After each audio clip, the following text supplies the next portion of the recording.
Good evening and welcome to Bible Basics with Pastor Steve. Glad to have you all here tonight. Please say hi in the comments. Doesn't look like anyone is here just yet. 0 viewers. Well, as you log in, please say hi in the comments so we know you're here. Say who you are, where you're joining us from. We are doing a survey of the Bible, 1 week at a time. Each week we'll hear a retelling of a critical Bible story, and I strongly suggest that you read it ahead of time. Just email me at the email address that is on your screen right now, and I will put you on the class list and send you the paraphrasing in advance. Send me any questions you might have. You can also put questions in the comments if you have them over the course of the evening. And if you fall behind, it's easiest to catch up on the YouTube channel. So please remember to hit like and subscribe when you're there. Tonight, we are going to be talking about the last kings of Judah. I see one person has joined us. I knew that some folks were doing a training event tonight and will be joining us later. Last kings of Judah. All right, let's go ahead and open with the word of prayer, shall we? Gracious God, may the words of my mouth and the meditations of all of our hearts be acceptable in your sight, for you alone are our rock and our redeemer. Amen. Hey, Barbara's here. Good to have you here tonight, Barbara. Thank you for joining. Oh, we got a bunch of people in here now. Oh, thank goodness. Everybody please say hi if you're comfortable doing that. I'm not gonna pressure you. All right, so the last kings of Judah, and I gotta tell you that every time I read this portion of the Bible, I find myself rooting for Judah to survive it, as if I root hard enough, the story can change. And every time I get to the end, it just pains me like I had never read it before. Hey, Kayleen, thank you for saying hi. Good to have you here tonight. So, 2 Kings, chapters 22 through 25. And this is not so much a paraphrasing as it is a condensed retelling, trying to keep all the important stuff in there while making it more like something that people would write today. So, hey, Charles, thank you for joining us tonight. Josiah became king when he was 8 years old. He was a good king. He obeyed God and followed in the footsteps of King David. When he was 18 years old, Josiah gave orders for the temple donations to be used to renovate the building. The temple had fallen into disrepair, and it was in need of extensive work. During the repairs, the high priest found a book of the law and had a scribe take it to the king. The scribe read the book to Josiah, and when the king realized how far astray the nation had gone, he tore his clothes in mourning. Then he called together the high priest, the scribe, and his personal servant, and he instructed them to ask the Lord what they could do to avoid the wrath of God. They went to consult Huldah, the prophetess. Huldah conveyed a message from the Lord. Tell the king that I will destroy the nation and its people. They have forsaken me by worshiping other gods, and they have provoked me to anger. But I've seen that his heart is in the right place, so I will let him die in peace before I do this. They took this message back to the king. Josiah called all the people of Jerusalem to meet him at the temple. He read to them the book of the law. Then he took his position by the pillar and called them to repent. They agreed. The priests and temple guards went through the whole building and collected everything that had been used to worship other gods. They took it all to Kidron and burned it. They also killed all of the priests that had participated in pagan rituals. They went all through Judah, destroying and desecrating every pagan altar and totem. They put an end to child sacrifice. When the king returned to Jerusalem, he reinstated the practice of observing the Passover. He reinstated the practice of observing the Passover. It had not been observed since the days of the judges. Josiah declared that it would be observed centrally at the temple, but some of the priests celebrated it at home with their families. There had never been a king as obedient as Josiah, and there never was another one after him. But Josiah's reforms came too late to save the kingdom of Judah. The Lord had already decided to destroy it. Pharaoh Necho of Egypt took his army to the Euphrates, where he intended to join forces with the king of Assyria. Josiah took the army of Judah out in an attempt to stop Necho before he reached the Assyrians. Josiah's forces engaged Necho's at Megiddo. Josiah was killed. They brought his body back to Jerusalem, where he was buried in a private tomb. Josiah's son Jehoahaz was 23 years old. I'm tongue-tied tonight. Josiah's son Jehoahaz was 23 years old when he became the king, but he ruled only for 3 months. He was nothing like his father. Pharaoh Necho took him prisoner, and he eventually died in prison in Egypt. Necho made Jehoahaz's brother Eliakim a puppet king over Judah. Eliakim was renamed Jehoiakim, and Judah was forced to pay heavy tribute to Egypt. Jehoiakim was 25 when Necho made him king, and he reigned for 11 years. He was no better than his brother. King Nebuchadnezzar of Babylon invaded and took all of Egypt's holdings in the area, including Judah. Judah became a vassal state to the Babylonian Empire. The Lord began to make good on his promise to destroy Judah. Armies from all over began to attack and raid it. Jehoiakim died, and his son Jehoiachin became king.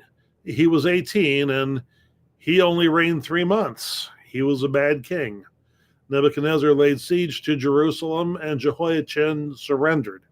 The temple was stripped of everything of value. The royal family, the elite troops, and the skilled craftsmen were taken captive and relocated to Babylon. Only the poorest citizens were left behind. Nebuchadnezzar made Jehoiachin's uncle, Mattaniah, the new king. He was renamed Zedekiah. He was 21 years old when he became king, and he lasted 11 years. He was a bad king. In the 9th year of his reign, he rebelled against Babylon. Nebuchadnezzar's army laid siege to Jerusalem, setting up siege works all around it. The siege lasted for 2 years. By the end, the people were starving. Finally, the Babylonians breached the city walls. Zedekiah and his men tried to escape into the desert, but they were captured in the plains of Jericho. Zedekiah was tried and convicted. His sons were killed in front of him, and then his eyes were put out. The death of his sons was the last thing he ever saw. Then he was taken away in chains. Jerusalem was sacked. The temple was razed and burned. The bronze components were broken up and taken. The city walls were leveled. More citizens were captured and taken away. They only left behind enough people to ensure that the fields weren't reclaimed by nature. The temple priests, the king's officials, and the officers of the army were all executed. The people of Judah were sent to live in exile. Nebuchadnezzar appointed a man named Gedaliah to serve as governor over the few people who were left. But 7 months later, a ragtag group of surviving royalty and army officers came and assassinated him. And then all of them, and many others, fled to Egypt to live in hiding. 37 years later, Nebuchadnezzar died.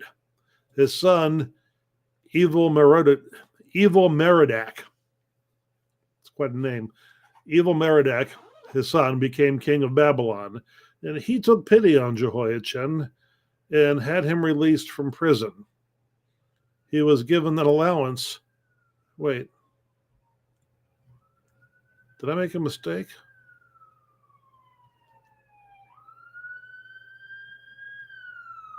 Who did he have mercy on? I thought he had mercy on Zedekiah. Maybe he had mercy. Okay, bringing up the Bible here. Man, this is the first time I've caught him.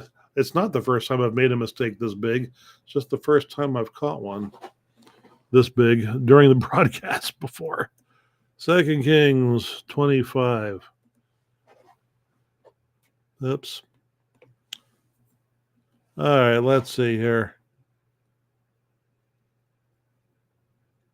No, Jehoiachin. They released Jehoiachin. Okay, so he released Jehoiachin, not Zedekiah. And he was given an allowance and was allowed to dress like a free person, not a prisoner. And he even dined at the king's table every day for the rest of his life. My apologies, folks. That was unprofessional. That's what you are. All right. So who else has said hi? Stella is here. Debbie's here. Good to have you folks here. We've got 10 people joining us, and that's just wonderful. 10 screens, I should say. All right. So reflections. So much to say. So these are the last chapters in Second Kings. This is the end of the Davidic dynasty and an end of Judah as the end of Judah as an independent state, at least for several hundred years. Now, during the time period between the Testaments, so if you've got a standard Protestant Bible, there's a big chunk of time missing between the Old Testament and the New Testament. Hundreds of years. During that time period, between the two testaments, there was a period when Israel, well, Judah, but now known as Israel, was able to declare independence and act as an independent nation again under a new line of kings. It's usually referred to as a brief period of independence by historians and scholars, which amuses me because it was about 200 years. And that's not brief by modern standards. Most modern nations haven't lasted that long. But at any rate, so that was during the intertestamental period. If you have a Bible that has the deuterocanonical books or the apocryphal books in it, or both, you will find that time period covered in First and Second Maccabees, and those books are considered to be historically accurate. So definitely worth the read.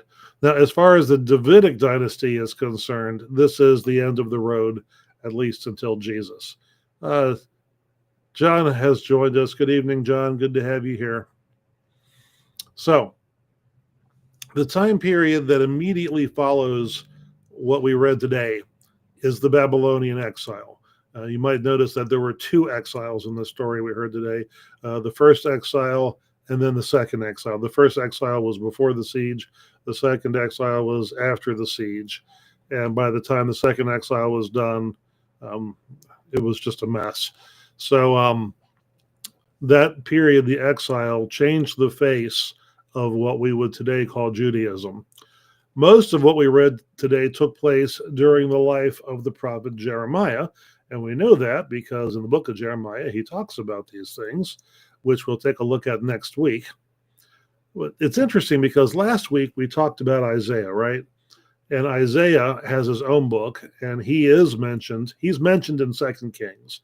So there's about 100 years between Isaiah and Jeremiah. And the chapters in Second Kings that take place during the life of Isaiah mention Isaiah. And then he's got his book, which gives us his perspective on the events. The last chapters of Second Kings take place during the life of Jeremiah, but they do not mention Jeremiah. But Jeremiah mentions the events of Second Kings 22 through 25. Actually, I think 21 through 25. I'd love to know why Jeremiah is not mentioned in Second Kings the way Isaiah is. I have read explanations that just don't make sense to me, so I'm not going to bother to talk about them here. Now, by the way, you might have noticed that I referred to Huldah as a prophetess, which is an archaic term. Prophet is the preferred term now. Prophet is neutered. It is not a gendered term anymore. It used to be prophet was male and prophetess was female. Now it's just prophet. But I did that for a reason. I wanted to make it clear that there is an important female character in this story, and both her name and her words were preserved for us, and that's rare in the Bible. And Huldah is not an obviously female name to our ears. So I wanted to be sure to communicate her gender because I thought that was important. So let's talk about Josiah. Josiah is the most interesting of the kings in here. You know, the other ones are listed as being bad, and it very briefly says they did all the things that God doesn't like. It does not just say that Josiah was good, though. It specifically names the things that he did that was good. He didn't just avoid doing the bad stuff. He did good things. There was just a handful of good kings, right? And he was the best of them. And he ordered the restoration of the temple when he took the throne at the age of 8. And during the restoration of the temple, the high priest found a book of the law. Now, some scholars suggest that the high priest found the book of the law shortly after he wrote the book of the law. At any rate, I don't know that that's true, but at any rate, that book he found was probably, most scholars would say it is, an early version of the book of Deuteronomy, or at least a document that became eventually part of the book of Deuteronomy, which of course is a retelling of the law. And the law as it was presented in Leviticus is the law as it applies to a nomadic people that have not yet moved into the promised land, whereas Deuteronomy talks about the application of the law in a settled nation state. Now, people like to speculate what would have happened if Josiah had not died in battle. Could Judah have been saved if Josiah had lived longer? And the text itself seems to say no, that no matter how long he had lived, it would have been just delaying the inevitable.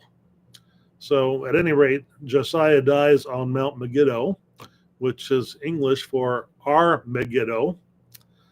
Sound familiar? Revelation says that the final battle of good versus evil will be fought on the spot where Josiah died, Armageddon. So what does this story tell us about God? I didn't have time to brew coffee tonight. I'm drinking water, which apparently is supposed to be good for you. What does the story tell us about God? As a general rule, and this is shocking to some people, God believes in group punishment. And that's because God is more interested in sociology than psychology. God holds societies accountable for the sins of society. At least, I would say, he holds societies accountable at least as much as he holds individuals accountable. But when God does hold societies accountable, he does often make exceptions for people who tried very hard to do the right thing when the rest of society was doing the wrong thing. So what does this story then tell us about ourselves? I've never understood the mindset of imperialism. I mean, obviously it's there, it's been there. It's in the world today, countries trying to annex portions of other countries. But I've never understood it. I mean, when I was a kid, I remember as a child learning about how the United States didn't always have 50 states, that states joined the Union various different ways. I remember thinking, gee, I hope we get more states. I hope more places join us, which obviously I envisioned that as being voluntarily joining, not being militarily seized. But I've never understood the desire to take another area to make into a province or a state or something. And maybe that's because I grew up in a period with relatively stable borders. I mean, the USA has had fixed borders since before I was born, and borders have moved in other places during my lifetime, but it's always seemed odd to me that a nation's borders would change, I guess because ours have not in my lifetime. So it seems weird to me when borders shift and when land is annexed. It seems unnatural to me. But it apparently is not unnatural because it's been going on since the beginning of human civilization. It could also be, maybe I also struggle with this because I grew up um, in a time period where, other than maybe Antarctica, there is no truly uninhabited land left in the world to be staked out by a power and say, hey, we're going to move in here where there aren't any people. And there were, in previous eras, times when there were places that were largely uninhabited. So maybe if I had grown up in a different era, maybe this would make sense to me. It just doesn't. It bothers me that it makes sense to so many other people, but of course, I have no sinful inclinations at all that other people would find as odd. I also don't understand the cruelty of humanity. I mean, Zedekiah was a bad king, but he didn't deserve what he got. His kids certainly didn't deserve what they got. So what does the story tell us about our relationship with God and with each other? Notice that discerning God's will in this story is a group project. And maybe that's why God believes in group punishment, because if a group of people say they've discerned God's will but go in the opposite direction of God's will, it holds them all accountable. So see, when Josiah doesn't know what to do next, he doesn't just pray. He asks his most trusted advisors, one of which is the high priest, to go talk to a prophet. We should do more of that today. I remember one of my congregations, the first week I was there, maybe the second week I was there, one of the staff people said, hey, everybody's asking what your vision is. So tell me what your vision for the congregation is so I can tell them. And I said, in the Methodist Church, vision is not discerned solely by the pastor. It's prayerfully discerned through holy conferencing. That wasn't the phrase we used back then, but it's discerned by the congregation under the leadership of the pastor. And that staff member looked at me like I was nuts, because they were from the evangelical tradition, I guess, and we're used to a pastor saying, God told me we should do this, so that's what we're going to do. Well, Josiah was a good king, and that's not how he did things. All right, so moving into the news, there's a film came out mid-November called Bonhoeffer. I have not yet seen it. I do plan to see it. I just haven't seen it yet. But since I know some of you have gone to see it, I figured I needed to say something about it. I feel bad saying something about it without having seen it myself. I've just read about it. And, sometimes you read things about films that you go and you watch the film and you think, I didn't see what they said they saw.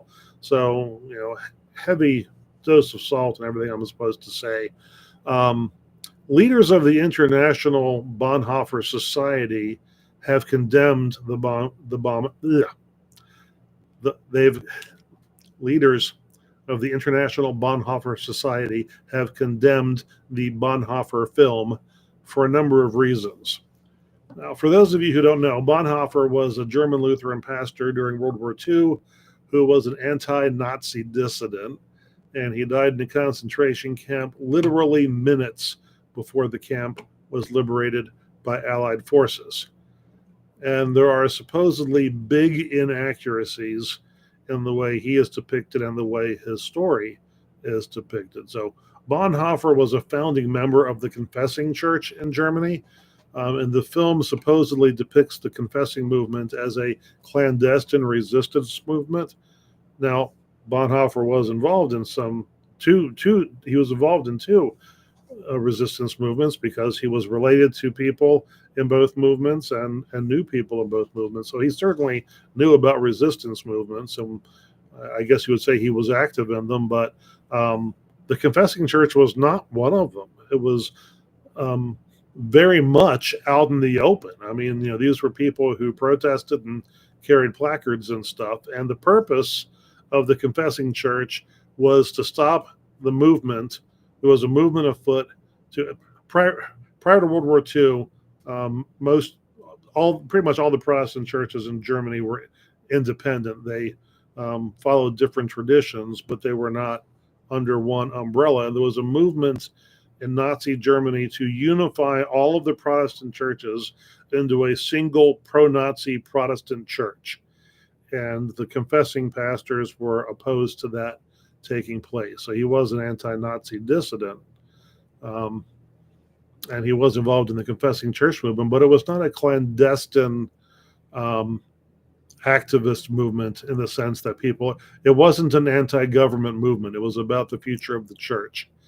The film also supposedly depicts Bonhoeffer. By the way, the confessing movement did eventually start its own underground seminary, and that was secret because at the time when they started the seminary because that unification movement happened, and the seminaries were brought under thumb and had to promote Nazi ideology in the seminaries. So they started their own rival seminary, but this was well after the point when the Nazis had started rounding up people who said the wrong things, and Bonhoeffer had been explicitly ordered by the government to stop speaking in public and to stop writing and publishing. So that was underground, but that was just seminary classes. So the film supposedly depicts Bonhoeffer as being a major player in the July 20 plot to assassinate Hitler. If you ever saw the movie Valkyrie with Tom Cruise, that was an excellent movie about that plot. And but the Bonhoeffer film supposedly shows Bonhoeffer dramatically, first of all, being directly involved in the plot, in orchestrating the plot, and then showing him, and also showing him dramatically turning his back on his previously pacifistic beliefs. In reality, Bonhoeffer had no direct involvement in the plot and had already been jailed for months when the plot was executed. Now, being a member of the resistance, he did know that there was a plot afoot.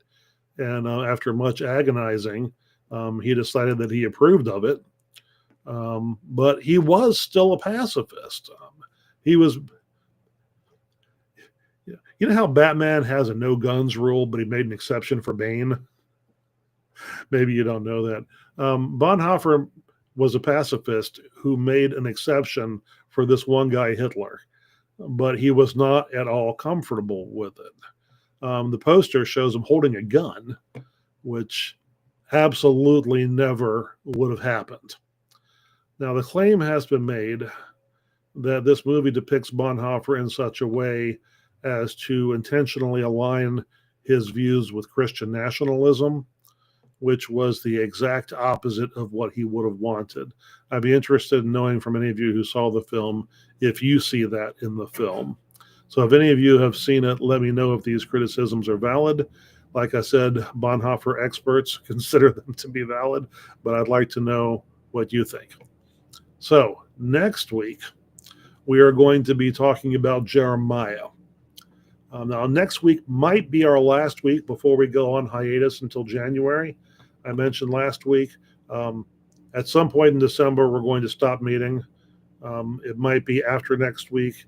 We might do one more week after that. Then we'll go on hiatus. And when we come back in January, we're not going to be on Tuesdays anymore. We're going to move to Thursdays. So starting in January, Thursday nights. Definitely we will meet next week. Whether or not we go one more week largely depends on how much of Jeremiah I end up covering next week and how much of it I actually end up wanting to cover. If I can cover everything I want to talk about in Jeremiah next week, then we'll go ahead and go on hiatus after that for a few weeks and then come back in January. So I will let you know for sure next week. Do not forget to email me any questions you have. I won't use your name if you ask me not to. And don't forget to click like and share. It's always great to get new people into our study, and occasionally we do have people watch around the world. Certainly we could get more people watching around Maryland, right? And participating maybe even. All right, so let's go ahead and close with a word of prayer, shall we? God, give me the grace to accept with serenity the things that cannot be changed, the courage to change the things which should be changed, and the wisdom to distinguish the one from the other. Amen. All right, folks, y'all have a blessed Advent, and I will see you either in church or online. Until then, God bless.